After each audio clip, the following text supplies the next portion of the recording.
Well, good day, everybody. It is your friend, the Gunman, here from Nashville, Tennessee, with my good news of the day. If this is your first time here, welcome, everybody. Please make sure you share the love, you smash that like button, you sign up for our email list because we're going to send you all kinds of notifications on our music that's coming up. But that's not what I'm here to talk to you about today. Today, I want to give you a little bit of good news in this crazy lockdown, overbearing, take your rights away COVID world that we live in. Look, I've got my own opinions about things that I will share at the end of November, but not between now and then. But what I'm going to say is this. I'm a guy who was born and raised in California, and there's a lot of stuff going on there that I find incredibly unfortunate. Now, remember, I was born and raised there, so California in my childhood was an incredible place to be. It was fun-loving. It was incredibly free. It seemed like a state that was run by a bunch of well-meaning hippies and artists and musicians, and everyone had an open mind. It was a beach culture, which I grew up in. Not a whole lot of restrictions, but over time, it seemed like all of our fun started getting taken away from us. Like when I was growing up, for example, on Laguna Beach. In Laguna Beach, you could walk your dog on the beach, no problem. 4th of July was epic. Everybody brought fireworks to the beach. They had bonfires, and they made sand candles and made s'mores and lit off the fireworks, and it was really wonderful. Now, fireworks aren't allowed. It's like the fun police rolled into California. Hence, my move to Nashville, Tennessee. That's where I am right now. Things seem to be, just in general, far more free out here, and I'm all about that. I think that's really great. But I still have, basically, my entire family is out there in California right now, and so I'm kind of watching what's going on. Now, with the COVID thing, there's a lot of stuff going on that the governor has imposed on my friends who live there that I do not agree with. I don't think being in a panic and shutting down life is the way to handle things.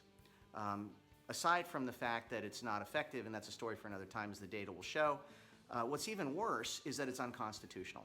You can't just be a dictator in a state and go, I am mandating, I'm issuing a proclamation that this is the way it's going to be.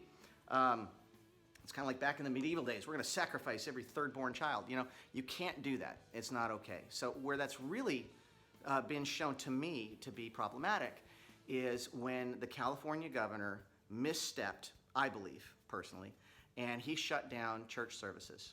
Now, I honestly think that people's faith, especially in times of crisis, especially when they need that comfort, in whatever way the constructive way they find it, I think it's incredibly important.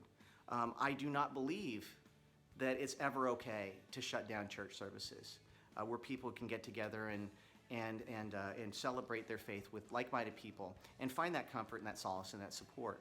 And what I just heard was today, a California judge overturned the governor's proclamation shutting down church services, overruled the governor, and allowed Grace Community Church to start holding in-person services. Now, as a compromise, and it seems fine. I mean, if everybody out there is completely panicked about COVID, all he said was, you know what, social distancing, wear a mask. And I think that's totally responsible and a great compromise. But there is some movement in a positive direction, and I think that's great news. I think any time that people operate from fear, and they have that knee-jerk reaction, and they go, oh my gosh, we're going to close down the world so people don't get sick.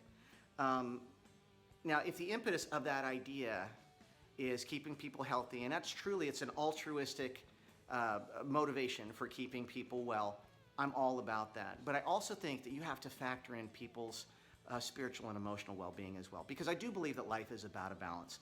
So in this COVID world, in the epicenter of being, how do I say this, being on the defense, as California is, the fact that there is some movement, I feel, in a positive direction of allowing people to get closer to God and the people that they love, that's nothing but a good thing. So there is some hope, there is some movement, and I commend that judge who actually took a look at people's needs out there as well as the Constitution and said, you know what, this can't stand as is. I think they found a good compromise. And I think there's always some good compromise to be found no matter where you are. Compromise, sometimes, is the only way to go. On that note, I love you guys. Take care. Have a great day. God bless you all, and we'll talk to you tomorrow.